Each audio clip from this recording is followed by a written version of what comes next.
Good evening, students. Let's get started with the first one. The first word is gauche. It is basically adjective. The first meaning is awkward and uncomfortable with other people, especially because young and without experience. हमने एक word discuss किया था last vocabulary में. कुछ ऐसे words जो ऐसे लोग जो immature होते हैं उनको हम क्या कहते हैं? Artless, credulous, naive.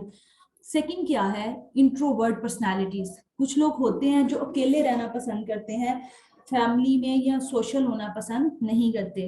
तो सेकंड में हम क्या करेंगे? शाय और uncomfortable when dealing with people and often saying और डूइंग द रॉन्ग थिंग. आपको पर्सनालिटी से रेलिवेंट वर्ड्स इसलिए ज्यादा करवाए जाते हैं क्योंकि ये क्यू कार्ड्स में काफी दफा यूज हो सकते हैं. आपने किसी के बारे में अच्छा बोलना है, आपने किसी के बारे में नेगेटिव बोलना है, तो आपको इन वर्ड्स की जरूरत पड़ती है. अब हम देखते हैं इसके sentences.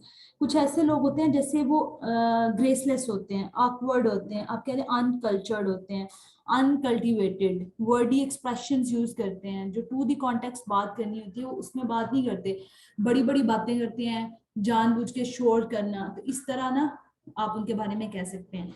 She had grown from a gauche teenager to a self-assured young woman. यानी कि बहुत ज्यादा पहले वो शोर करने वाले से कहते हैं ना, अनपॉलिश्ड, अनकल्चर्ड, इस तरह की थी, लेकिन अब क्या है? वो बहुत ज्यादा समझदार है.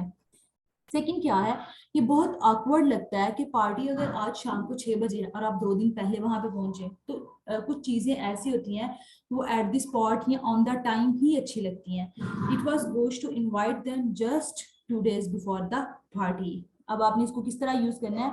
आगोश स्कूल गर्ल के साथ, टीनेजर्स के साथ, या आपने किसी की पर्सनालिटी को पहले वो इस तरह का था, कंपैरिजन कर रहे हैं ना कि पहले वो इस तरह का था अब वो चेंज हो गया, तो तब भी इस तरह का वर्ड यूज कर सकते हैं. इसके सिनोनिम्स क्या हमारे पास? इनएक्सपीरियंस्ड होना, अनकल्टिवेटेड होना, आर्टलेस होना, क्रेजुलस होना, इनएलिगेंट होना, अनरिफाइंड होना, अनएजुकेटेड. कॉमनली आप बोलते हैं ना अनएजुकेटेड, आप पढ़े लिखे नहीं है, इस तरह के वर्ड्स यूज करते हैं.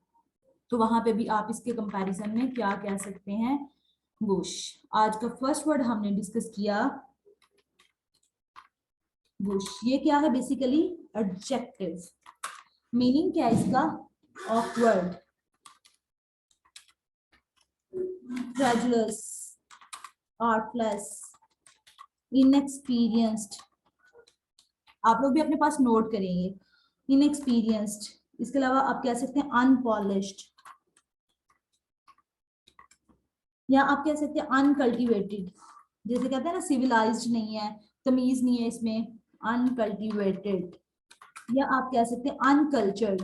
इसको पता नहीं है कि कब कहाँ पे कैसी बात करनी है, तो वो क्या होगा? Uncultured, unworldly. इस तरह से हम इसको यूज. Miss Sabha, जी जी. Miss Sabha, can we use this word for a situation? No, only we can use it for personalities. Unsophisticated and socially awkward something. For party purpose you can use it.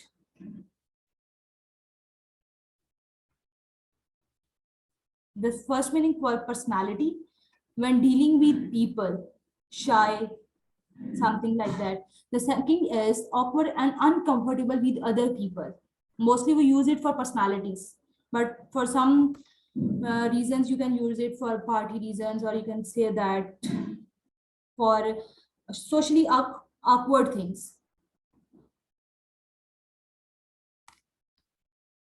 कुछ ऐसी चीजें होती हैं जो आपके लिए सोशली एक्सेप्टेबल नहीं होती, उनके साथ भी आप कर सकते हैं अनकल्चर्ड.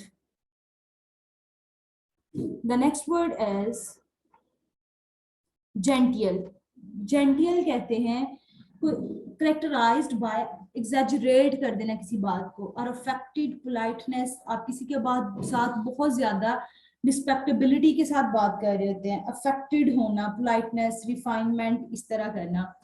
जेंटियल बेसिकली क्या है? एडजेक्टिव है. आपने ये चीज जरूर याद रखनी है. ये वर्ड नाउन है, वर्ब है, एडजेक्टिव है, एडवर्ब है. नाउन हम कहते हैं किसी चीज के नाम को, एडजेक्टिव कहते हैं quality of noun.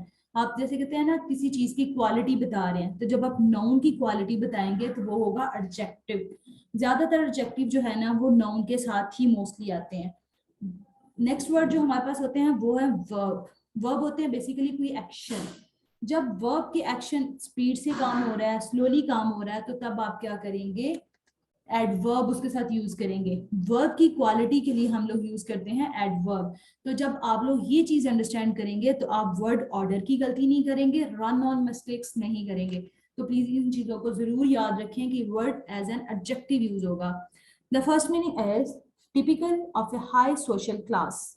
The second is of people and their way of life, quiet and polite, often in an exaggerated way, from or pretending to be from a high social class.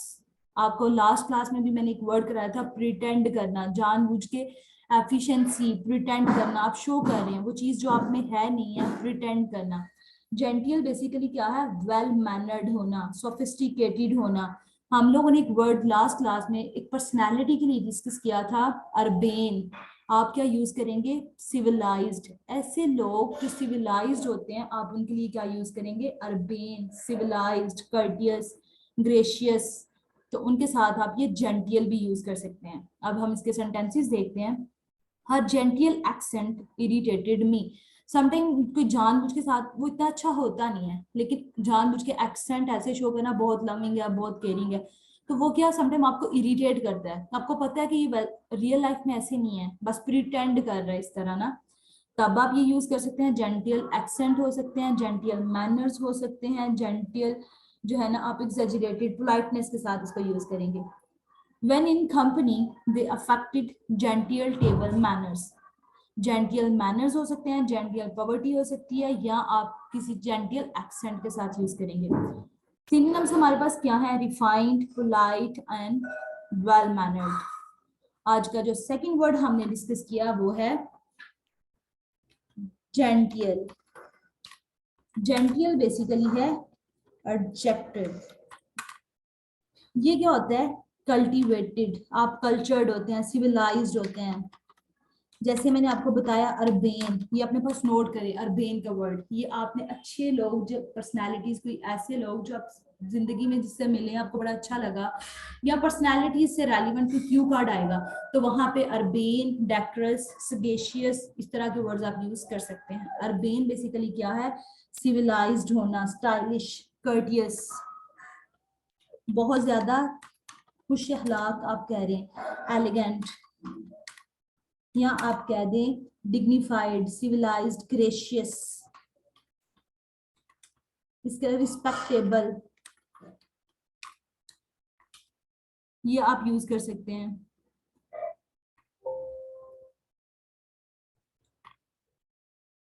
Respectable, या आप इसके साथ कर सकते हैं, आप कैसे, dignified होना, बहुत ज्यादा रिस्पेक्टेबल बंदा है वो। इसके अलावा पोलाइट, ये भी हमने डिस्कस किया, पॉलिश्ड। ये इतने वर्ड्स लिखने का पर्पस ये है कि अगर इनमें से कोई एक भी आपको याद रहता है तो 3 वर्ड्स जो है ना, आपके पास एक वर्ड को लिखने के लिए मिनिमम 3 एक्सप्रेशंस या 5 एक्सप्रेशंस इनफ हैं। आपने 3 to 5 टाइम्स एक वर्ड को यूज करना होता है। अगर वो टास्क 1 में आ जाता है, टास्क 2 में आता है, लेट्स सपोज टास्क 2 में एक दफा आपको इंट्रोडक्शन में लिखना पड़ेगा, सेकेंड टाइम आपको बॉडी पैराग्राफ में लिखना पड़ेगा, थर्ड टाइम आपको बॉडी पैराग्राफ में, जो थर्ड पैराग्राफ है उसमें लिखना पड़ेगा, सेकंड बॉडी पैराग्राफ। तो लास्ट में कंक्लूड करते हुए भी आपको 1 to 2 टाइम वो वर्ड यूज करना पड़ेगा। लेकिन अगर आप बार बार वही बात करेंगे तो रेपिटेशन हो जाएगी। जब रेपिटेशन होती है तो नंबर करते हैं, इसलिए कोई भी वर्ड करें तो उसकी रिप्लेसमेंट के लिए आपके पास 3 to 5 वर्ड्स मिनिमम होने चाहिए, ताकि आपकी जो टास्क है उसकी रिक्वायरमेंट पूरी हो जाए। उसके बाद हम मूव करते हैं नेक्स्ट वर्ड की तरफ। आज का नेक्स्ट वर्ड है हमारे पास ग्लॉट। ये बेसिकली क्या है, सिचुएशन है। A situation in which there is more of something than is needed or can be used। आप लोगों में से जो इकोनॉमिक्स के बच्चे हैं, जिन्होंने बीकॉम किया है, आईकॉम किया है, एमबीए के बच्चे हैं, वो ये चीज जानते होंगे, चीजों की ओवर सप्लाई हो जाना। जब चीजें आपके पास ओवर सप्लाई हों तो फिर क्या आप कहते हैं, चीजें बहुत ज्यादा सरफियट हो गई हैं, सरप्लस हो गया, हमारे पास एक्सेस हो गई है। Second, a supply of something that is much greater than can be sold or needed or want। यानी कि डिमांड ज्यादा हो गई है, सप्लाई, सॉरी, डिमांड कम है, सप्लाई हमारे पास ज्यादा है। जब सप्लाई ज्यादा होगी तो तब आप क्या यूज करेंगे, ग्लॉट। ये हमने अपने जो है ना आर्ट्स के पर्सपेक्टिव में किस तरह यूज करना है, a lot of cheap imported goods on the market. ये अपने पास सेंटेंस नोट करें कि हमारे पास डोमेस्टिक जो प्रोडक्ट्स हैं उनको परचेज क्यों नहीं किया जाता। क्यों? क्योंकि हमारे पास जो इंपोर्टेड गुड्स हैं मार्केट में वो हमें रीजनेबल प्राइस में मिल जाती हैं, तो हम अपनी मार्केट से चीजें परचेज नहीं करते। ये राइटिंग टास्क 2 में आप यूज करेंगे जब आपसे डोमेस्टिक मार्केट और इंटरनेशनल मार्केट का कंपैरिजन करने को कहा जाए और आपसे कहा जाए कि लोग अपनी मार्केट से क्यों परचेज नहीं करते, ऐसी क्या रीजन है। डिस्कस करें बोथ व्यूज को कि यहाँ पे लोग अपनी डोमेस्टिक मार्केट से परचेज करने की बजाय इंटरनेशनल जो प्रोडक्ट्स हैं उनको प्रीफर करते हैं। Discuss both views.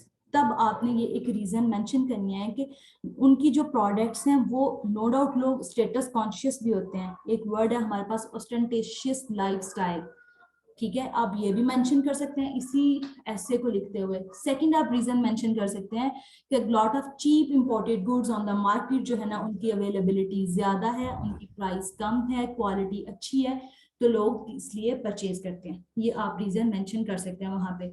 सेकंड हम इसको किस तरह यूज करेंगे, the fall in demand for coffee could cause a lot on या इन। इसके साथ आपने दो प्रपोजिशन यूज करनी है, ऑन या इन द मार्केट।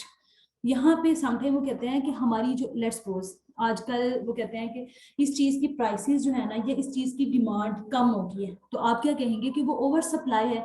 तो जब भी आपको लगे कि कोई चीज जो है ना जैसे आजकल लेट्स सपोज हमारे पास अनियन की प्राइस जो है बहुत बढ़ गई है, टमाटर की जो कीमतें हैं वो कहते हैं बहुत बढ़ गई हैं, तो अगर आप इसको कंट्रोल करना चाह रहे हैं तो इकोनॉमिक्स का रूल है कि जब सप्लाई कम हो डिमांड बढ़ जाए तो आप वो चीज परचेज करना छोड़ दें। जब आप चीज परचेज करना छोड़ देंगे तो फिर क्या होगा, हमारे पास सप्लाई बढ़ जाएगी। तो जब भी आपने डिमांड कम करेंगे सप्लाई बढ़ जाएगी।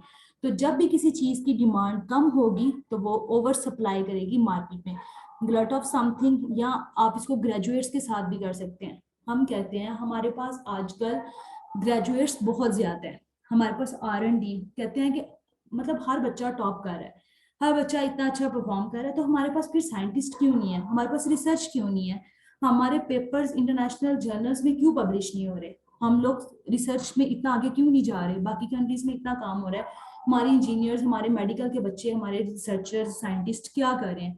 तो आप ये कह सकते हैं लॉट ऑफ ग्रेजुएट्स जो है ना मार्केट में वो ज्यादा प्रोड्यूस किए जा रहे हैं क्योंकि नंबर ऑफ यूनिवर्सिटीज जो है ना वो बढ़ गई हैं, वो रिसर्च को नहीं जो प्रीफर कर रही।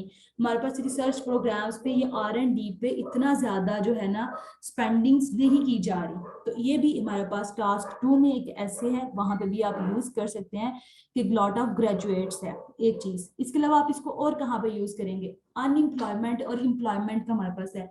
अनएम्प्लॉयमेंट की रीजंस बहुत ज्यादा है। क्यों? आपने अनएम्प्लॉयमेंट पे लिखना है कि आजकल नो डाउट लोग पढ़े लिखे भी हैं, इसके अलावा फिर भी मार्केट में अनएम्प्लॉयमेंट क्यों बढ़ी है, तो ऐसी क्या रीजन है। आप वहां पे ये भी लिख सकते हैं लॉट ऑफ ग्रेजुएट्स, हर साल हजारों की तादाद में बच्चे ग्रेजुएट होते हैं, मार्केट में इतनी अपॉर्चुनिटीज नहीं होती जिसकी वजह से हमें अनएम्प्लॉयमेंट को फेस करना पड़ता है। ये एक हमारे पास चौथा ऐसे था, आपको इस वर्ड से रेलिवेंट मैंने 4 एसेस बताए। इन 4 एसेस में आप इस वर्ड को यूज कर सकते हैं, लॉट ऑफ ग्रेजुएट्स। सिनोनिम्स हमारे पास क्या है, ओवर सप्लाई, सरफियट ये भी कह सकते हैं आप। एंटोनिम्स है हमारे पास शॉर्टेज, डर्थ। डर्थ का मैंने काफी दफा आपको बताया, जैसे एग्रीकल्चर में, फूड में, फूड डर्थ। हमारे पास अगर डर्थ का आपने वर्ड यूज करना हो तो आजकल क्या है, सैलाब की वजह से या फ्लड की वजह से हमारे पास क्या हो गया, फूड डर्थ, खुराक की कमी हो जाना, या एग्रीकल्चर जो है ना वो प्रोडक्ट्स जो है जो हम लोग मशीनरी वगैरह चाहिए उनकी प्राइसेस बहुत ज्यादा है कि एक आम किसान उस चीज को परचेज नहीं कर सकता। तो हम लोग क्या कहते हैं, हमारे पास फूड डर्थ है, ये भी एक रीजन है। आप एग्रीकल्चर के ऐसे में इसको यूज कर सकते हैं इस वर्ड को। आज हमने जो वर्ड सीखा थर्ड वो था प्लॉट। प्लॉट बेसिकली क्या है, नाउन है। ये क्या है, चीजों का सरप्लस होना, चीजों का एक्सेस, एक्सेस ऑफ समथिंग, सरफियट, या आप कहते हैं अबंडेंस, चीजों का क्या ज्यादा, बहुत ज्यादा ओवर अबंडेंस है। इस तरह भी आप कह सकते हैं। इसके अलावा चीजों की ओवर सप्लाई, वो मैंने आपको नहीं बताया अभी, ओवर सप्लाई भी आ सकता है, ओवर सप्लाई ऑफ समथिंग। एक आप लोग ना सरप्लस भी इसके साथ यूज कर सकते हैं। इसके अलावा आप लोग ना जब नेट से किसी चीज के आंसर सर्च कर रहे होंगे ना, अब वहां पे प्लेथरा ऑफ इंफॉर्मेशन, ये चीज बोल, प्लेथरा का वर्ड जो है ना, नेट पे जो टास्क लिखे होंगे ना, सैम्पल आंसर्स, उनमें बहुत ज्यादा यूज होता है। तो वो भी आप जो ग्लॉट ऑफ ग्रेजुएट से इसके साथ यूज कर सकते हैं। वो भी इसका सिनोनिम है। ये हमारे आज के 3 वर्ड्स हो गए। 4th वर्ड मैं आपको कल की क्लास में करवा दूंगी। अभी हम करते हैं इडियोमेटिक एक्सप्रेशन। आज का इडियोमेटिक एक्सप्रेशन हम करेंगे to sit on the fence. ये आपने कब यूज करना है? जब आप कोई डिसीजन नहीं ले पा रहे। जैसे मैंने एफएससी प्री मेडिकल किया, अभी मुझे समझ नहीं आ रही कि अगर मेरा मेडिकल में एडमिशन नहीं होता तो मैं बिजनेस में जाऊं, इसके अलावा, या फिर मैं क्या करूं, आईटी में चली जाऊं, या मैं क्या करूं, सिंपल बीए कर लूं, सीएसएस कर लूं। तो मैं क्या हूं, कंफ्यूज हूं। जब आप किसी चीज के बारे में डिसीजन नहीं ले पा रहे होते तो तब क्या करेंगे, I am just sitting on the fence, यानी कि to remain neutral, to refuse to take sides in a dispute, आप not able to decide something, आप किसी चीज को डिसीजन नहीं ले पा रहे होते। जब आप डिसीजन ना ले पा रहे हो किसी चीज के बारे में, तब आप क्या यूज करेंगे, I am just sitting on the fence. ठीक है। अगर मैंने जैसे अभी आपको एडमिशन की एग्जांपल दी, I am just sitting on the fence, in the coming week I am trying to visit different universities where I should get admission. ठीक है, अभी तक मैंने ये डिसीजन नहीं लिया, इसलिए मैं यहाँ पे इस तरह भी कर सकती हूँ। या आप इसको मार्केट के कॉन्टेक्स्ट में किस तरह यूज करेंगे, many consumers are still on the fence waiting for a less expensive computers to come along. यानी कि आप इसको कंज्यूमर्स पे, जैसे कुछ लोग वेट कर रहे हैं कि मे बी मार्केट में प्राइसेस कम हो जाए, तो वो इस वजह से भी परचेज नहीं कर रहे, they are sitting on the fence. इस तरह ये आज का हमारा इडियोमेटिक एक्सप्रेशन था। मैं आपको दोबारा से कह रही हूँ, इस वर्ड को आपने सिर्फ स्पीकिंग के कॉन्टेक्स्ट में यूज करना है। आज का हमारा लेक्चर का टाइम कम था, आपको शुरू में बताते बताते मैं 4 वर्ड नहीं आज करवा सकी। 4th वर्ड इंशाल्लाह हम कल की क्लास में कर लेंगे। यहाँ तक कोई क्वेश्चन है तो पूछ सकते हैं। सब्स्टिट्यूट होते हैं ना, वो आप एक दूसरे की रिप्लेसमेंट में यूज कर सकते हैं, लेकिन समटाइम इनका चाहे मीनिंग सेम हो लेकिन कॉन्टेक्स्ट डिफरेंट होता है, तो आप उसको उसके साथ यूज नहीं करेंगे। Got it? जी ठीक है, ठीक है। Okay, students, let's the time up for this session. Allah Hafiz. Allah Hafiz.